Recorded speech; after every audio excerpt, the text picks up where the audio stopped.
Hello and welcome to Kautilya civil services. आज हम 13 जुलाई का परीक्षा न्यूज कवर करेंगे, यानी कि 13 जुलाई की जो भी इम्पोर्टेंट न्यूज हैं वो हम परीक्षा न्यूज में कवर करेंगे।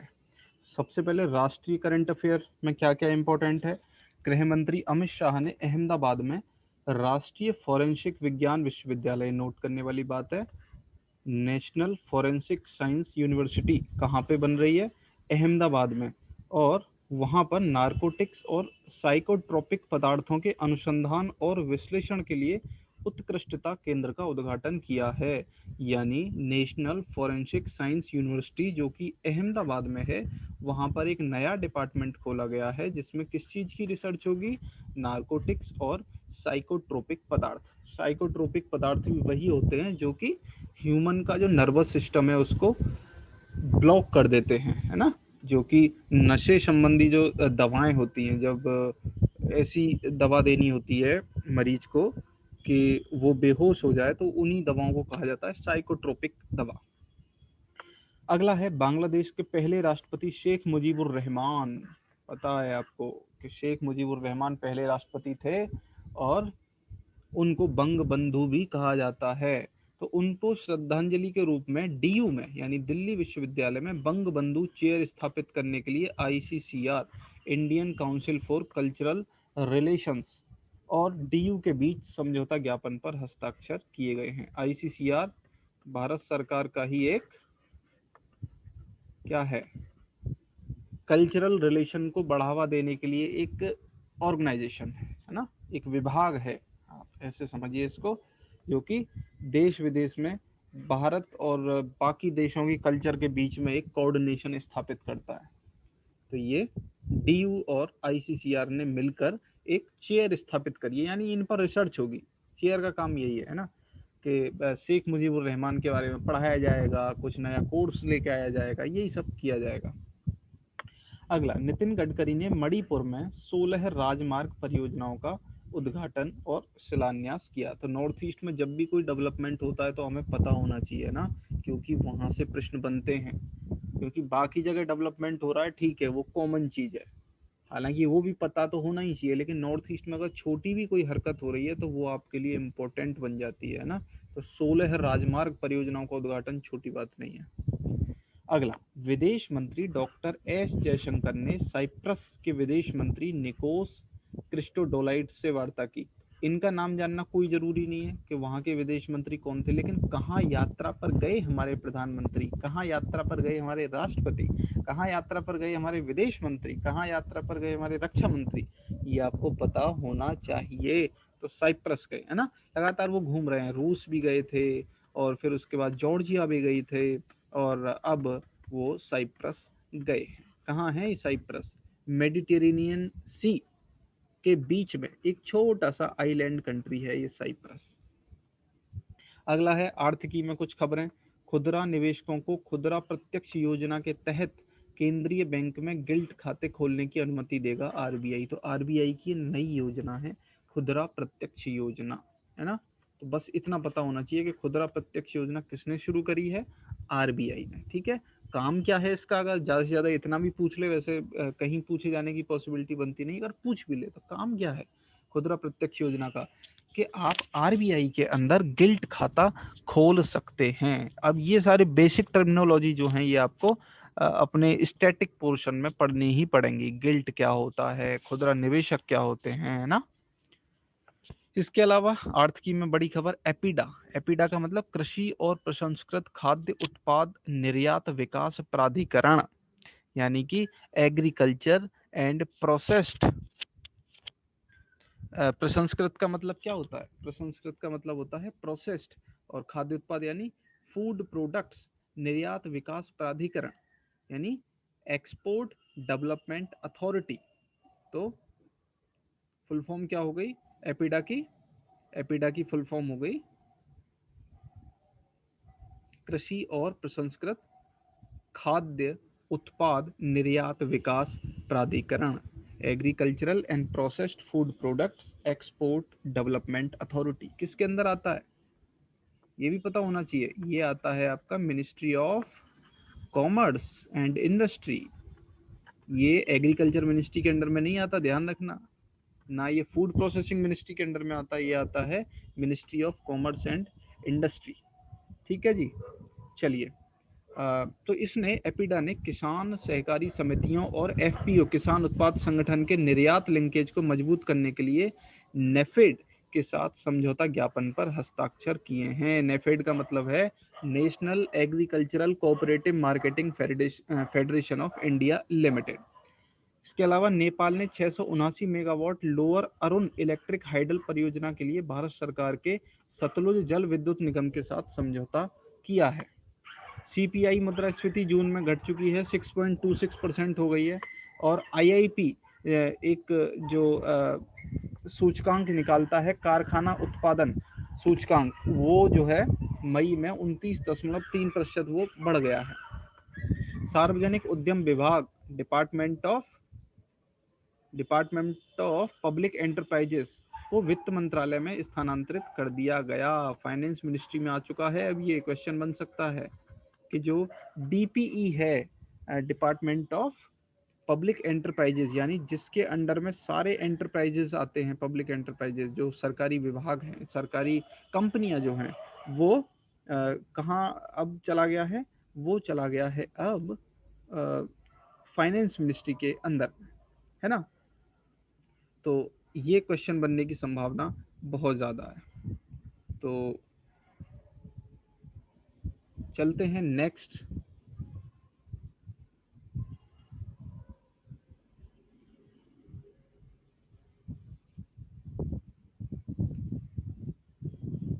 तो इससे पहले आपको ये भी जानकारी होनी ही चाहिए कि डीपीई पहले किस विभाग में था। अगर पूछ लिया जाए कि किससे किस विभाग में स्थानांतरित किया गया, कोई ऐसा स्टेटमेंट आ जाए, तो वो भी तो पता होना चाहिए।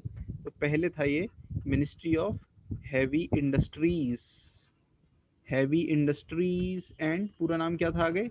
Public enterprises. तो इस मिनिस्ट्री के अंडर में ये था। तो अब इस मिनिस्ट्री का नाम भी बदला जाएगा जाहिर तौर पे, क्योंकि अब पब्लिक एंटरप्राइजेस तो कहाँ चली गई हैं? वो चली गई हैं फाइनेंस मिनिस्ट्री पे। तो अब ये केवल रह जाएगा मिनिस्ट्री ऑफ हैवी इंडस्ट्रीज। हालांकि अभी तक ऐसा कोई कानूनन प्रस्ताव अभी तक नहीं आया, लेकिन निश्चित रूप से आएगा। अगला है टेक महिंद्रा दुनिया भर में वैक्सीन आपूर्ति श्रृंखलाओं को ट्रैक करने के लिए एक ब्लॉकचेन आधारित ओपन सोर्स सिस्टम शुरू करेगी। इंपॉर्टेंट, टेक महिंद्रा बहुत इंपॉर्टेंट ये इनिशिएटिव ले रही है कि ब्लॉकचेन टेक्नोलॉजी के थ्रू ये पता लगता रहे कि कहाँ कब कौन सी जो डोज है वैक्सीन की कहाँ पहुंची, है ना। अंतर्राष्ट्रीय करंट अफेयर में नेपाल की खबर है कि वहां के सुप्रीम कोर्ट ने शेर बहादुर देउबा को वहां का प्रधानमंत्री नियुक्त करने का आदेश दे दिया है। तो अब ये नए प्रधानमंत्री होंगे, केपी शर्मा ओली को हटना होगा, शेर बहादुर देउबा। तो ये तो हो गई आज की करंट अफेयर। एक हम आर्टिकल भी कवर करते हैं। तो आज का आर्टिकल है भारत और वियतनाम के रिश्तों के ऊपर। क्यों है ये भी जानेंगे, क्योंकि ये जो हम आर्टिकल लेते हैं ये रैंडमली नहीं लेते, कोई भी करंट का टॉपिक होता है वहां से लेते हैं। इसके अलावा हम एक डेली डोज करके भी लेकर आते हैं, तो उसका भी वीडियो हम जल्दी अपलोड करने वाले हैं। डेली डोज यानी कि पूरी वीडियो एक टॉपिक के ऊपर होगी, रिसेंट का कोई टॉपिक, पिछले 7 दिन का, 15 दिन का, और ऐसा कोई टॉपिक जो डीप में समझना जिसको जरूरी है, मेंस में पूछा जा सकता है। तो डेली डोज नाम से वो हमारी सीरीज है, आप प्लीज उसे भी देखिए। तो आज के आर्टिकल में क्या है? भारत में वियतनाम का पहला मानद महावाणिज्य दूत नियुक्त किया गया है। चलिए पढ़ते हैं खबर डिटेल में। हाल ही में वियतनाम ने वियतनाम और कर्नाटक राज्य के बीच व्यापार, निवेश, पर्यटन, शैक्षिक और सांस्कृतिक सहयोग को बढ़ावा देने के लिए बेंगलुरु में मानद महावाणिज्य दूत, जिसे अंग्रेजी में कहा जाता है honorary consul general in India, नियुक्त किया है। तो इंडिया का ही एक व्यक्ति होगा, लेकिन वो यहाँ पर वियतनाम के दूत के तौर पर होगा, यानी कि वियतनाम का एम्बेसडर है वो यहाँ, ऐसा समझिए। मतलब वो सरकारी एम्बेसडर नहीं है, प्राइवेट आदमी है, लेकिन एक सरकार ने नियुक्त किया है। कौन है वो? बेंगलुरु के एक उद्योगपति हैं, NS श्रीनिवास मूर्ति। तो ये कर्नाटक के लिए वियतनाम के पहले मानद महावाणिज्य दूत नियुक्त किए गए हैं। खबर तो इतनी सी है, लेकिन हम इसके बैनर तले देख लेते हैं भैया भारत और वियतनाम का पूरा संबंध किस तरीके का रहा है। तो एक क्वेश्चन, एक टॉपिक आपका तैयार। तो देखें जी, हिस्ट्री से शुरू करते हैं भैया। संबंधों की बात आती है तो पहले से पास्ट से प्रेजेंट में आना होता है ना, और फिर फ्यूचर जाना होता है, उल्टा नहीं चला जाता। तो शुरू करते हैं, सांस्कृतिक संबंध किस तरीके के रहे हैं हमारे। तो हमारे जो संबंध हैं वो आज के नहीं है, वो लगभग 1800 वर्ष पुराने हैं। दूसरी शताब्दी से ये संबंध चल रहे हैं, सांस्कृतिक और आर्थिक। तो दोनों देशों ने अपने राजनयिक संबंध यानी जो डिप्लोमेटिक जो रिलेशन है वो उनकी स्थापना की 50वीं वर्षगांठ को चिन्हित करने के लिए वर्ष 2022 में विभिन्न स्मारक गतिविधियों हेतु सहमति व्यक्त की है। तो ये इसलिए भी इम्पोर्टेंट है कि अगले वर्ष 2022 में हमारे डिप्लोमेटिक रिलेशन को 50 वर्ष पूरे हो जाएंगे, यानी कि 1972 में पहली बार हमारे बीच डिप्लोमेटिक रिलेशन शुरू हुए भारत और वियतनाम के बीच। तो ये क्यों, मतलब रिलेशन कैसे कैसे डेवलप हुए, आओ देखते हैं। थोड़ा पीछे चलते हैं कि भारत ने वर्ष 1972 में आधिकारिक राजनयिक संबंध स्थापित होने से पहले ही अपने स्वतंत्रता आंदोलन के दौरान वियतनाम के उपनिवेशी विरोधी संघर्ष का समर्थन किया था। यानी वियतनाम लड़ाई लड़ रहा था उपनिवेशी शक्तियों के खिलाफ, जैसे हमने लड़ी थी, उपनिवेशी शक्ति ही थी हमारे ऊपर भी ब्रिटेन, इसी तरीके से वियतनाम भी लड़ाई लड़ रहा था अमेरिका के खिलाफ। तो भारत ने, हालांकि ऑफिशियली हम कोई राजनयिक संबंध हमारे स्थापित नहीं हुए थे, लेकिन फिर भी हमने उनका समर्थन किया था। इसके बाद भारत ने कोल्ड वॉर के समय वियतनाम संघर्ष यानी वियतनाम में अमेरिकी युद्ध, वियतनाम और अमेरिका के बीच युद्ध हुआ था जिसे अमेरिका जीत नहीं पाया था, जबकि वियतनाम एक छोटा सा देश है। तो इसको खत्म करने के लिए हनोई में, वियतनाम की कैपिटल है हनोई, तो वहां पर एक 4 पॉइंट फॉर्मूला आया था, तो उसका समर्थन किया था भारत ने। भारत ने वर्ष 1970 के दशक के अंत में कंपूचिया कहाँ है, कंबोडिया में है कंपूचिया। तो कंपूचिया संकट कहा जाता है, मतलब कंबोडिया का ही पुराना नाम है कंपूचिया, तो उसे कंपूचिया संकट कहा जाता है। उसके दौरान भी वियतनाम का ही समर्थन किया था, कंबोडिया का नहीं। इसके अलावा इसका जिक्र किए बिना तो काम पूरा बनेगा नहीं। पूर्व की ओर देखो नीति यानी कि लुक ईस्ट पॉलिसी।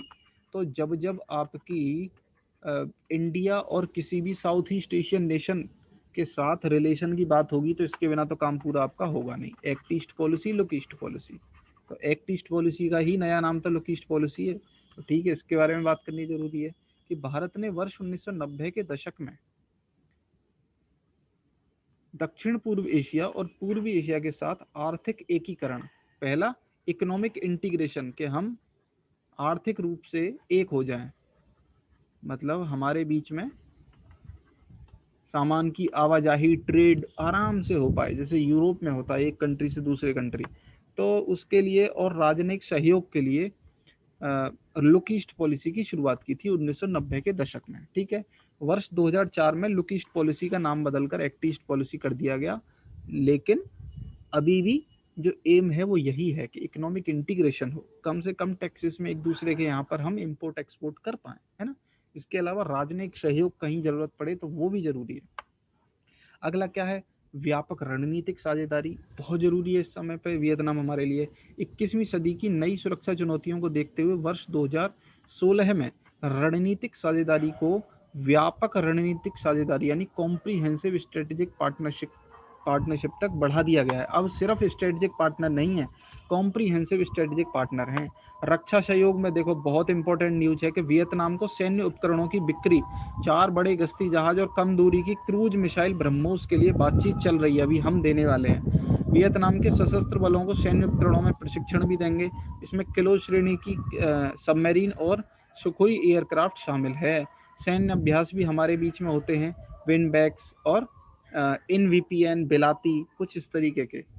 इसके अलावा भू रणनीतिक अभिसरण, भारत और वियतनाम दोनों ही चीन के आक्रामक रुख को लेकर सशंकित हैं। वियतनाम भी उतना ही परेशान है जितना कि हम परेशान हैं चीन से। तो चीन संपूर्ण साउथ चाइना सी को अपना क्षेत्र घोषित करता है और हिंद महासागर में भी अपना दावा प्रस्तुत करता है, तो दोनों परेशान है। चीन ने विशेष रूप से स्प्रेटले द्वीप समूह की विवादित राजनीतिक स्थिति के आलोक में वियतनामी जल क्षेत्र में तेल की खोज को लेकर भारतीय सहयोग के बारे में अपनी आपत्ति जाहिर की। तो भारत ने वियतनाम को सहयोग किया था कि भैया हम तुम्हारे साउथ चाइना सी में, यानी स्प्रेटले आइलैंड का जो पार्ट है, स्प्रेटली आइलैंड है साउथ चाइना सी में, तो वियतनाम का है वैसे वो जल क्षेत्र। तो भारत ने मदद की थी कि चलो हम एक्सपर्ट हैं पेट्रोलियम, क्रूड पेट्रोलियम को एक्सट्रैक्ट करने के लिए समुद्र में से। तो हमने भेजी थी अपनी कंपनी, और चीन ने इसका विरोध किया। हालांकि अभी भी वो काम चल रहा है, लेकिन चीन ने अपना विरोध दर्ज कराया था कि नहीं भाई, ये वियतनाम का नहीं, हमारा जल क्षेत्र है। लेकिन काम अभी चल रहा है। और इसके अलावा भारत और वियतनाम इस क्षेत्र में सभी के लिए साझा सुरक्षा, समृद्धि और विकास हासिल करने हेतु भारत की इंडो पैसिफिक ओशियन इनिशिएटिव और इंडो पैसिफिक पर आसियान के आउटलुक के अनुरूप अपनी रणनीतिक साझेदारी को मजबूत करने पर सहमत हुए हैं कि इंडो पैसिफिक ओशियन इनिशिएटिव में हम आपकी मदद करेंगे, वियतनाम हमसे ऐसा कहता है। क्षेत्रीय सहयोग की बात करें तो भारत और वियतनाम संयुक्त राष्ट्र तथा वर्ल्ड ट्रेड ऑर्गेनाइजेशन के अलावा आसियान और ईस्ट एशिया समिट और मेकोंग गंगा कॉरपोरेशन, यहाँ पर एक दूसरे के हम साथ हैं। यूएन में तो साथ हैं ही, डब्ल्यूटीओ में भी दोनों मेंबर हैं, आसियान में हम दोनों मेंबर हैं, और ईस्ट एशिया समिट वहाँ पर भी हम दोनों मेंबर हैं, मेकोंग गंगा कॉरपोरेशन वहाँ पर भी हम मेंबर हैं। वियतनाम के द्वारा संयुक्त राष्ट्र सुरक्षा परिषद यानी यूनाइटेड नेशन सिक्योरिटी काउंसिल का स्थायी सदस्य बनने और एशिया पैसिफिक इकोनॉमिक कॉरपोरेशन में शामिल होने के भारत के प्रयास का समर्थन किया है। बहुत इंपॉर्टेंट है ये हमारे लिए, यूनाइटेड नेशन सिक्योरिटी काउंसिल में कोई हमारे देश मदद करे, बहुत जरूरी है।